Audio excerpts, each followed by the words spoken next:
Ravagée par plus d'un an et demi de conflit armé, la bande de Gaza pourrait bientôt être vidée de ses 2,4 millions d'habitants, annonce faite hier par l'armée israélienne.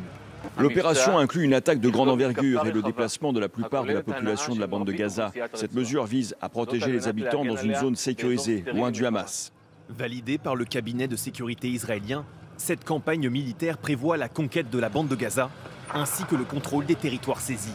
Pour se donner les moyens de ses ambitions, plusieurs dizaines de milliers de réservistes sont en train d'être rappelés. La volonté de Benyamin Netanyahou est claire, l'anéantissement complet du Hamas. Le mouvement islamiste palestinien juge aujourd'hui que toute négociation de paix est devenue inutile. Il n'y a aucun sens à engager des négociations, ni à examiner de nouvelles propositions de cessez-le-feu, tant que se poursuivent la guerre de la faim et la guerre d'extermination dans la bande de Gaza. Le secrétaire général de l'ONU, Antonio Guterres, s'est dit lundi alarmé par ce nouveau projet, alertant sur la catastrophe humanitaire en cours dans l'enclave. Une parole soutenue ce matin par la France et son ministre des Affaires étrangères. C'est une condamnation très ferme parce que c'est contraire au droit international. La France appelle Israël au cessez-le-feu, à laisser parvenir aux populations au sein de l'enclave de Gaza l'aide humanitaire. Le CICR, le Comité international de la Croix-Rouge, le dit. Le Programme alimentaire mondial le dit. Il n'y a plus rien à manger à Gaza. Le risque de famine est réel. Il faut désormais ouvrir l'accès à l'aide humanitaire. Des centaines d'Israéliens ont également manifesté ce lundi devant le Parlement à Jérusalem afin d'exprimer leur opposition au nouveau plan militaire du gouvernement. Et pour en parler, vous nous avez rejoint en direct et en duplex, Myriam Benrad. Bonjour. Merci d'être avec nous cet après-midi. Politologue, spécialiste du monde arabe et autrice de ce livre Mécanique des conflits aux éditions Cavalier Bleu. Merci d'être avec nous sur France Info. Ah, visiblement, on a peut-être, je ne sais pas si on a gardé la connexion. Peut-être, première question, on l'a vu, le Hamas estime que les négociations n'ont plus d'intérêt à ce stade, mais le médiateur qatari dit que les efforts se poursuivent pour parvenir à un accord de trêve. À quoi il faut s'attendre ? Alors, ce à quoi on assiste quand même, mais je pense que c'est le cas depuis que l'accord de trêve, de cessez-le-feu de janvier s'est effondré en quelque sorte. On assiste à une radicalisation des positions de part et d'autre. Le Hamas n'est toujours pas résolu à restituer l'ensemble des otages encore vivants, toujours présents dans la bande de Gaza, alors que c'est vraiment la ligne rouge pour les Israéliens, et que une baisse des opérations militaires, toute forme de négociation était liée vraiment au sort des otages. Donc ça, c'est une première chose. Et puis, du côté du Hamas, on a en effet un tout autre discours qui consiste à dire finalement que ce sont les Israéliens qui n'ont pas souhaité poursuivre les négociations, qui radicalisent leur offensive, leurs opérations, et que dès lors, il n'y a plus aucune forme de dialogue. Alors vous mentionniez la médiation qatari, on pourrait en dire de même de toutes les médiations finalement qui ont lieu depuis le lancement de cette guerre. Ça a tout de même conduit à des résultats très limités parce qu'on a un dialogue de sourds entre les deux principales parties, les Israéliens qui veulent récupérer tous les otages et se débarrasser définitivement de ce mouvement dans la bande de Gaza, et de l'autre côté, le Hamas qui est en fait déterminé à maintenir le pouvoir, les prérogatives dans ce même territoire. Donc c'est une impasse totale en l'état. Patrick Martin-Jeunier, c'est une impasse totale, comme le dit Myriam Benrad à l'instant. Oui, la situation est grave quand même. Elle est très grave parce que on voit bien que du côté du Hamas, on a refusé la semaine dernière une proposition de trêve quand même, attention, qui était de libérer 10 otages en contrepartie d'un cessez-le-feu de 40-45 jours, ce que le Hamas a refusé. Du côté de l'Israël, on voit bien, c'est ce que disait Madame, il y a une coalition en fait, une coalition politique qui donc c'est l'extrême droite qui fait la politique avec Bezalel, Smotrich notamment et Ben Gvir, ministre de l'économie et ministre de la sécurité publique, qui carrément ont dit qu'ils souhaitaient annexer Gaza, donc la Cisjordanie naturellement, mais aussi Gaza. Donc on est dans une situation extrêmement délicate. Pourquoi ? Parce que bien évidemment qu'il y a urgence, et je ne parle même pas des familles des otages qui manifestent tous les samedis, tous les jours devant le bureau du Premier ministre pour essayer de continuer cet accord. Certains considèrent que Netanyahou pourrait sacrifier les otages, et donc cela n'est pas acceptable. acceptable en Israël. Donc aujourd'hui, la situation elle est extrêmement difficile. Je crois que l'urgence, c'est d'abord de laisser rentrer les convois humanitaires pour éviter la famine, pour éviter les maladies, pour que les enfants puissent continuer à manger. C'est ça, parce qu'il n'y a plus à manger là-bas. C'est la famine qui guette. Donc je crois qu'un effort humanitaire devrait être fait par Israël pour laisser rentrer ce convoi. Certes, continuer la lutte contre cette organisation terroriste, mais on a bien vu c'était extrêmement difficile parce qu'au final, cette population, elle est prisonnière de ce mouvement terroriste. Et enfin, je ne vois pas bien jusqu'où on pourrait reculer cette population au sud. Elle va être acculée dans la mesure où l'Égypte ne souhaite pas les accueillir. Donc ça va être une situation, ça va devenir un camp où il va y avoir de la famine. Donc je crois qu'il est urgent que chacun tente de faire preuve de responsabilité dans cette affaire. Colonel, on a entendu dans ce reportage Jean-Noël Barrot, le ministre des Affaires étrangères français, s'indigner de la situation, appeler à ce que cette situation évolue. Mais quel rôle joue la France? Est-ce que les parties prenantes sur place là-bas entendent la voix de Jean-Noël Barrot? Alors les parties prenantes, pas directement. Parce que je pense qu'au début, la France avait proposé une force multinationale, tout au début, président Macron. Et je pense que c'était effectivement, à ce moment-là, une bonne solution, comme ça a été le cas dans d'autres circonstances. Le problème actuellement, on a deux logiques qui sont complètement opposées. La première logique, c'est Israël et le gouvernement Netanyahou, comme d'autres gouvernements à sa place, est responsable de la sécurité de ses citoyens. Et le choc du 7 octobre, ça a été quoi? Le choc du 7 octobre, c'est des gens qui ont été massacrés dans les kibboutz, le long de la bande de Gaza, par des Gazaouis qui parfois travaillaient chez eux 2 jours avant, si vous voulez. Donc, si vous voulez, cette notion de Hamas, elle est aussi très relative. Il y a eu un divorce complet entre la population de la bande de Gaza et les Israéliens qui habitent à proximité immédiate. Et on ne peut pas, évidemment, faire une zone complètement fermée. Donc le problème de M. Netanyahou, actuellement, c'est de remporter sur le terrain une victoire militaire indéniable. Et dès lors que le Hamas continue à ne pas reconnaître l'existence d'Israël. Le problème est là. Et là, je me réfère au chef de l'OLP, qui a demandé, au moment de Pâques, M. Mahmoud Abbas, il a demandé aux Gazaouis de se débarrasser du Hamas. Qu'est-ce qu'attendent les Gazaouis pour se débarrasser du Hamas? Le problème, il est là. Tant que le Hamas restera au pouvoir dans la bande de Gaza, il n'y aura pas de paix possible, puisque l'armée israélienne, elle est responsable de la sécurité de ses citoyens avant tout. Comme toute armée au monde, comme l'armée française le serait s'il y avait, par exemple, à une frontière, des gens qui viendraient s'infiltrer et tuer les habitants chez eux. Donc la logique du point de vue israélien, elle est très claire. Je ne pense pas que l'armée israélienne, ce n'est pas dans ses traditions, c'est une armée démocratique, ne cherche pas à affamer les gens de la bande de Gaza, mais elle s'est aperçue aussi que lorsque les convois humanitaires allaient dans la bande de Gaza, ils étaient détournés par le Hamas, qui donnait les vivres à certains et pas à d'autres. Donc le langage de la France, avec les membres du Conseil de sécurité de l'ONU, c'est d'imposer une paix aux deux parties et aussi de mettre en place une force internationale humanitaire, telle que ça a été mis sur d'autres théâtres à d'autres moments. Myriam Benrad, vous venez d'entendre colonel Vincent Arbaretier, la question du Hamas, puisque là on parlait de l'aide humanitaire. Israël accuse le Hamas de détourner l'aide humanitaire et justifie son blocus de la bande de Gaza par la nécessité de faire la pression pour libérer ses otages. De son côté, le mouvement islamiste palestinien accuse Israël de faire un chantage à l'aide humanitaire. Mais comment sortir de cette situation? On sait qu'il y a quelque temps, des Gazaouis avaient manifesté contre le Hamas. Où en est ce mouvement? Est-ce que ça peut prendre? Comment ça peut évoluer? Je pense que là, il faut, pour répondre à votre question, revenir tout de même à ce qui a déclenché toute cette tragédie, le 7 octobre, les massacres perpétrés en Israël par le Hamas, l'enlèvement de plusieurs centaines d'otages, et ce jusqu'au-boutisme du Hamas qui...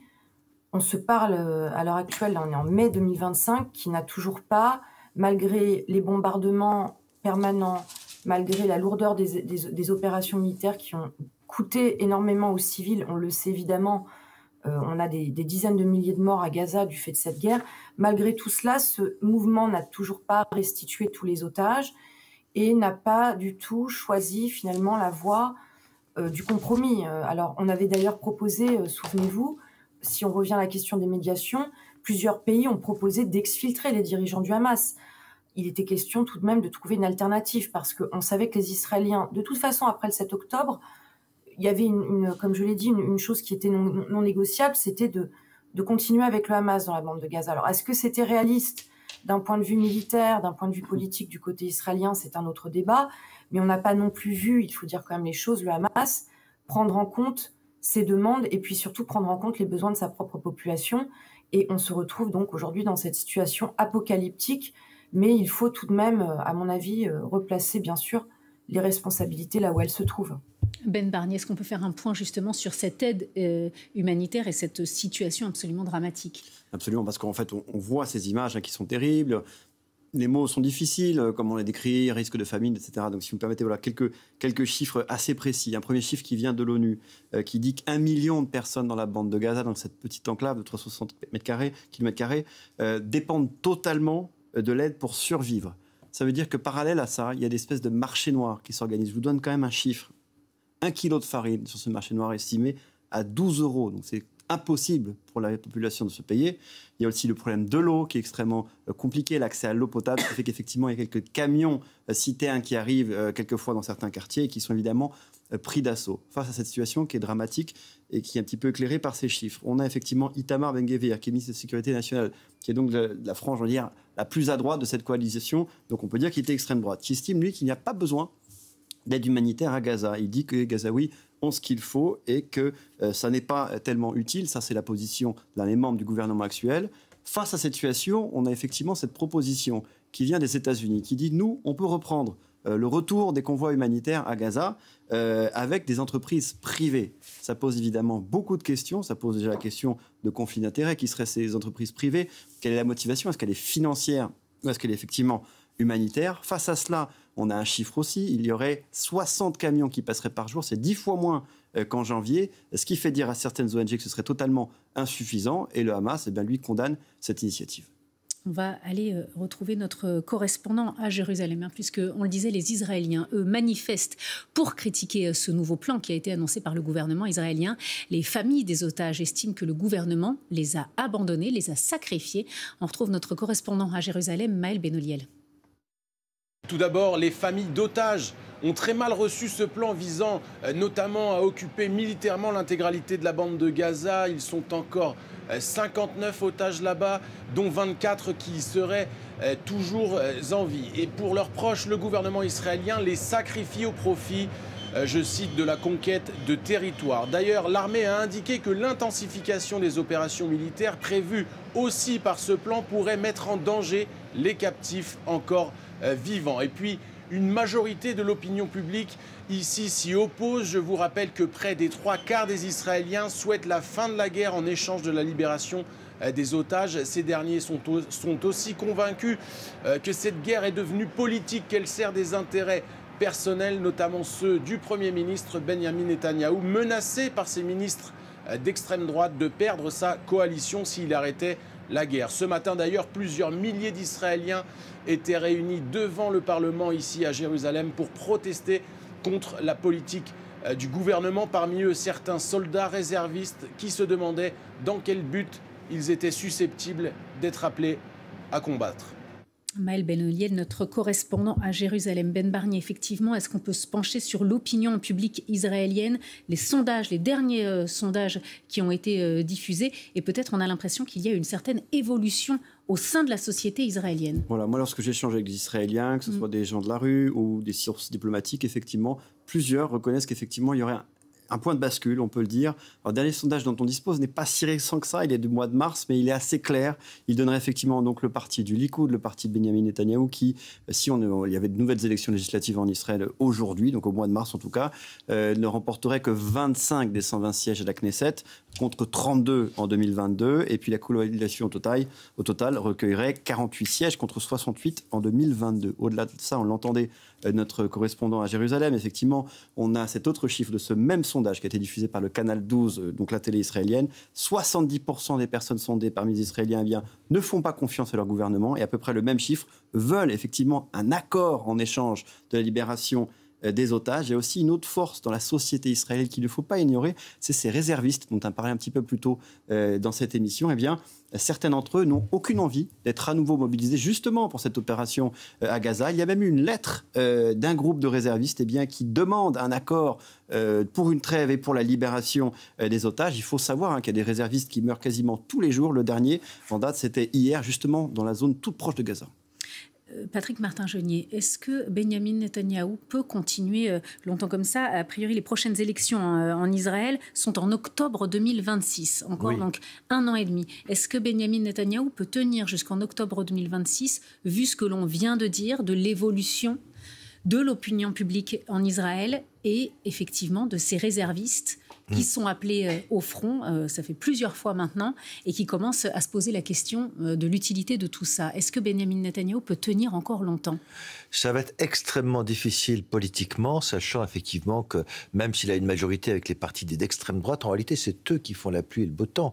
On l'a bien vu récemment, il a limogé aussi le chef du Shin Bet, le service des renseignements israélien, s'est allé devant la Cour suprême israélienne qui a estimé que les garanties n'avaient pas été respectées.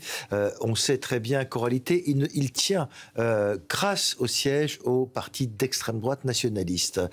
Mais effectivement, cette majorité, elle est très ténue et on sait qu'au cours des 3 dernières années, il y a eu 4 élections en Israël. Donc évidemment, avec une proportionnelle intégrale, ce qui veut dire que c'est extrêmement difficile d'avoir une majorité. Mais effectivement, c'est quelqu'un, le Premier ministre, M. Netanyahou, qui a énormément de difficultés judiciaires. Il a des procès, il doit en répondre et donc ça impacte complètement sa survie politique. Donc il sait que si il ne donnait pas raison à ces partis nationalistes religieux d'extrême droite, eh bien c'est la chute de son gouvernement. Mais c'est vrai qu'aujourd'hui, vous l'avez souligné, la population aimerait passer à autre chose. On a soutenu le gouvernement dans cette période de guerre pour lutter contre les terroristes du Hamas, mais on s'aperçoit que cela ne suffit pas. Les familles vraiment voudraient le retour de leurs otages, mais aussi des corps qui sont des personnes qui sont décédées. Et donc ça, effectivement, je crois que politiquement, à un moment donné, il ne pourra plus résister, d'autant plus que le rappel des réservistes qui a été annoncé impacte aussi considérablement l'économie d'Israël. Donc tout cela fait que ce pays en situation de guerre et avec une situation politique extrêmement confuse, avec des atteintes à l'état de droit, à la justice, à l'indépendance des juges, fait que je crois qu'à un moment donné, effectivement, cette coalition risque d'éclater, non pas peut-être de la part des partis nationalistes religieux, mais peut-être d'autres députés plus modérés du Likoud qui pourraient décider finalement de voter une motion de censure. Alors dans cette équation, dans cette guerre qui se déroule au Proche-Orient, il y en a un qui va sûrement jouer un rôle, c'est le président américain. Donald Trump doit se rendre au Proche-Orient du 13 au 16 mai prochain. Il a été interrogé sur ce plan de conquête de la bande de Gaza, annoncé hier par Israël. C'était hier soir dans le bureau d'Oval. Écoutez. Nous allons aider les habitants de Gaza à se nourrir. Les gens meurent de faim et nous allons les aider à se nourrir. Mais beaucoup rendent la situation très difficile. Si vous regardez bien, le Hamas rend la situation impossible en s'emparant de tout ce qui est à portée. Mais nous allons aider les habitants de Gaza, car ils sont très maltraités par le Hamas. Et on va aller aux États-Unis retrouver notre correspondant à Washington, Franck Génoson. Pas de réaction de Donald Trump sur ce plan israélien, en dehors de cette déclaration qu'on vient de voir sur l'aide humanitaire à Gaza hier soir, Franck. Oui, Donald Trump particulièrement silencieux et qui n'a que très peu évoqué ce dossier de la guerre à Gaza au cours des dernières semaines, bien occupé, il faut bien l'avouer, par d'autres domaines, par d'autres fronts et notamment celui de la guerre commerciale. Alors faut-il y voir une forme de désintérêt ou de désengagement de la part du président américain? Eh bien pas forcément, estiment les experts qui pensent plutôt que Donald Trump a en quelque sorte confié, délégué ce dossier au Premier ministre israélien Benyamin Netanyahou, tout en l'engageant à obtenir des résultats rapides, notamment sur un point précis, la libération des otages, qui était une promesse de campagne maintes fois répétée par celui qui est redevenu président américain. Le plan adopté par le gouvernement israélien ressemble donc à un ultimatum lancé au Hamas, un ultimatum que certains lient à la venue de Donald Trump la semaine prochaine dans la région. Il n'est pour l'heure pas attendu en Israël. Il se rendra d'abord en Arabie Saoudite, au Qatar, puis aux Émirats Arabes Unis. Il y sera beaucoup question d'investissement, de coopération économique, mais on parlera bien évidemment aussi du dossier Gaza, notamment avec les Qatariens qui jouent un rôle depuis le début de la guerre d'intermédiaire entre Israël d'un côté et le Hamas de l'autre. Le président américain rêve d'obtenir un accord, une avancée, de mettre à son crédit la libération des derniers otages. Mais s'il se fait discret sur cette question, c'est peut-être que cette perspective s'est éloignée au cours des dernières semaines. Merci beaucoup, Franck. Franck Jonozo, notre correspondant en direct de Washington, aux États-Unis. Merci à vous, Franck. Ben Barnier, on vient de l'entendre avec Franck, ce déplacement la semaine prochaine de 3 jours, du 13 au 16 mai. Est-ce qu'effectivement, il peut se passer des choses? On l'a lu, on l'a entendu, Steve Witkoff dit il va se passer quelque chose. Mais quoi? Alors, ce que Donald Trump est en train de redécouvrir, parce que c'est quand même son deuxième mandat, c'est que la diplomatie, c'est compliqué. Même s'il a promis durant sa campagne qu'il allait régler les deux grandes crises actuelles qui sont l'Ukraine et Israël-Gaza, il découvre que c'est difficile de trouver une solution. Effectivement, Franck l'a rappelé, il n'y a pas d'arrêt prévu en Israël. Donald Trump sera au Qatar, aux Émirats et en Arabie Saoudite. Mais effectivement, on va parler de cette crise Israël-Gaza. Souvenez-vous, la dernière visite de Donald Trump en Israël, c'était en 2017. En mai 2017, il était venu inaugurer la toute nouvelle ambassade américaine, qui n'était plus à Tel Aviv mais à Jérusalem, ce qui avait réjoui une partie de l'électorat trumpiste et qui avait fait scandale auprès d'autres personnes à travers le monde. Il y a un autre chiffre, je trouve, qui est très important. Effectivement, c'est ce sondage de l'Institut Gallup qui estime que maintenant, seuls 46% des Américains soutiennent Israël et que 33% soutiennent les Palestiniens. Ça peut paraître beaucoup dans ce sens-là, mais pour les États-Unis, en fait, c'est le chiffre le plus bas de soutien à Israël. C'est vous dire s'il y a un changement. Alors effectivement, vous allez me dire, Trump s'appuie sur les républicains, sur les MAGA, qui sont plutôt en soutien à Israël, mais il doit malgré tout composer avec l'opinion publique, qui est toujours favorable à Israël, mais beaucoup moins qu'avant. Myriam Benrad, quel peut être le rôle de Donald Trump la semaine prochaine? Est-ce qu'il faut en attendre quelque chose? Alors, ce qu'on a vu tout de même, en complément de ce qui a été dit par rapport aux logiques politiques internes en Israël, c'est jusque-là un alignement quasi total de l'administration Trump sur les positions de Netanyahou, donc les positions derrière, effectivement, d'une certaine extrême droite qui est quand même très radicalisée par les événements et qui a décidé d'en découdre avec la question palestinienne, en tout cas, du reste, la question de Gaza.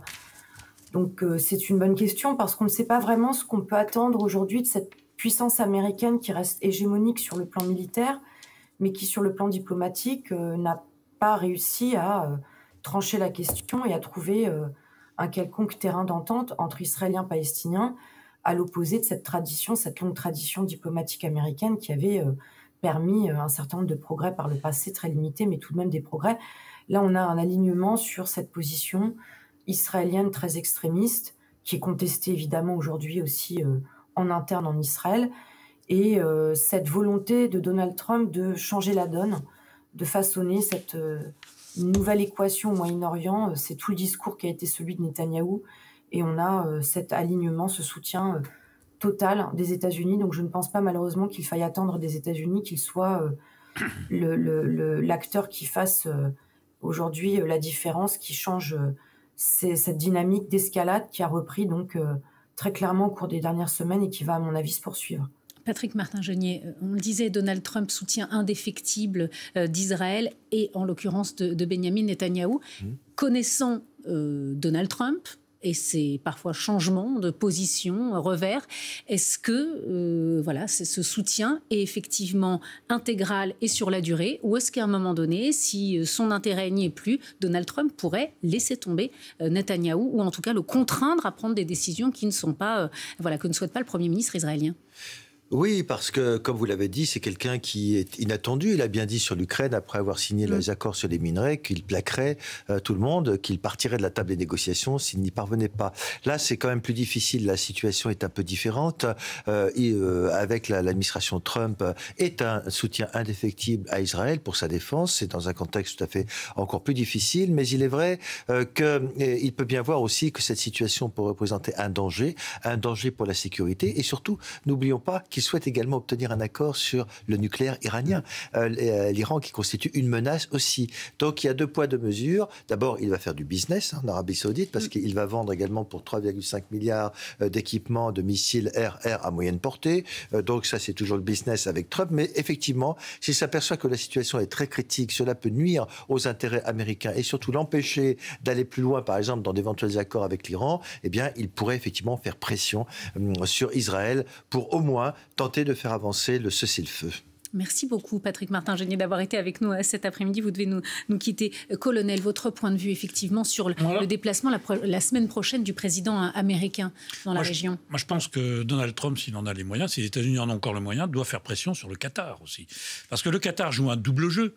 Ils soutiennent, d'une part, le Hamas. Ils ont soutenu le Hamas. C'est à cause d'eux que le Hamas a récupéré les armements nécessaires, s'est préparé, en plus de l'Iran, donc comme soutien. Donc là, est-ce que les Américains ont encore un moyen de pression sur le Qatar pour faire en sorte que le Hamas ne soit plus au pouvoir, que comme le demandait Mahmoud Abbas, le chef de l'OLP, on ait un autre pouvoir à Gaza qui soit convenable? Parce que le problème du Hamas, c'est que ce sont des tueurs.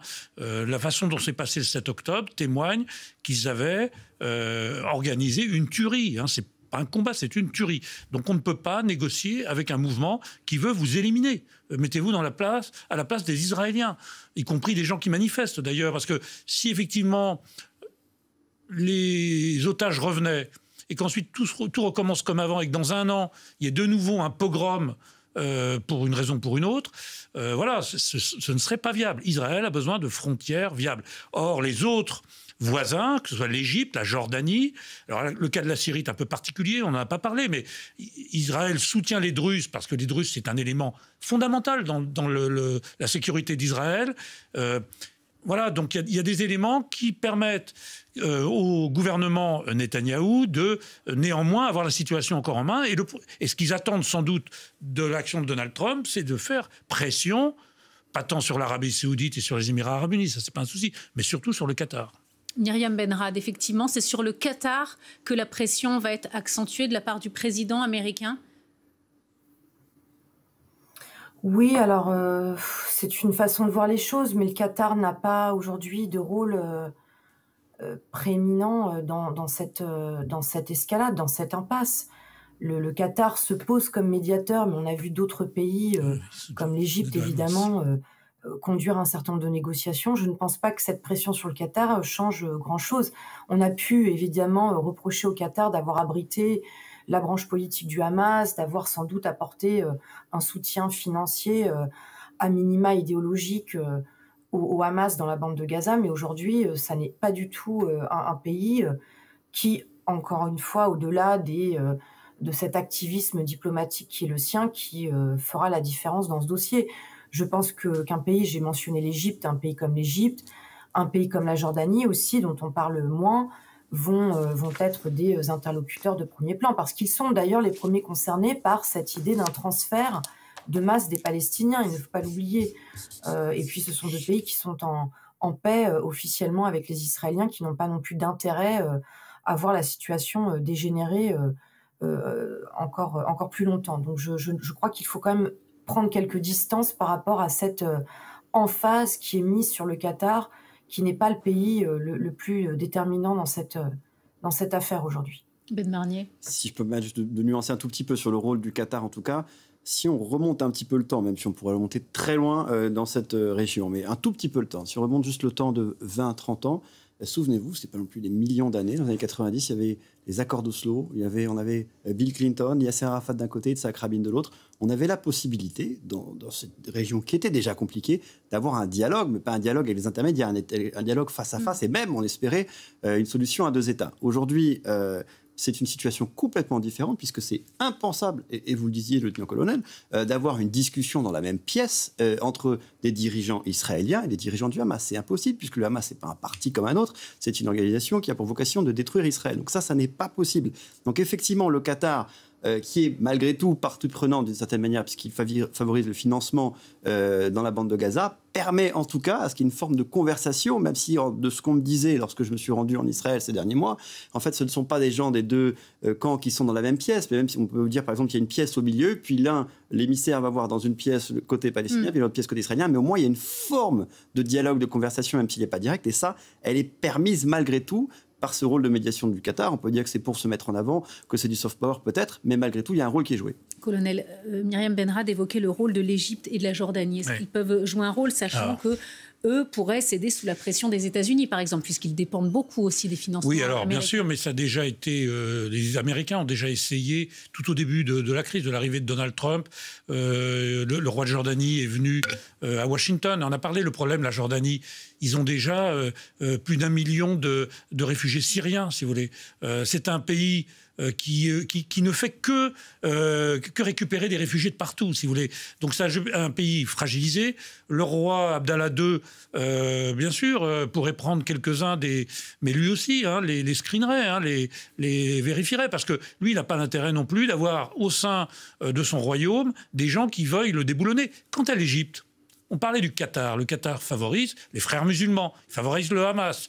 Vous pensez que l'Égypte du maréchal Sissi, qui s'est débarrassé des frères musulmans qui étaient arrivés démocratiquement au pouvoir, a envie d'avoir des gens du Hamas chez lui qui redéstabiliseraient la région? Si vous voulez, le problème, il est là. L'Égypte, de sources diplomatiques, de déplacer certains de ces dirigeants du Hamas en Tunisie, en Algérie, en Turquie. Moi, je verrais bien l'Algérie. Ouais, l'Algérie, très bien. Yasser Arafat, lui-même était allé en Tunisie quand les Français l'avaient raccompagné de Beyrouth en bateau. Il était parti en Tunisie. L'Algérie serait très bien, oui. Ce serait un pays tout à fait accueillant pour le Hamas. On ouvre un nouveau débat. Voilà. Un nouveau débat qui s'ouvre, on y reviendra bien évidemment dans les prochains jours et prochaines semaines. Merci à tous les trois. Merci Ben Barnier, merci lieutenant-colonel Vincent Arbaretier. Merci beaucoup Myriam Benrad d'avoir été en duplex, en direct avec nous sur France Info.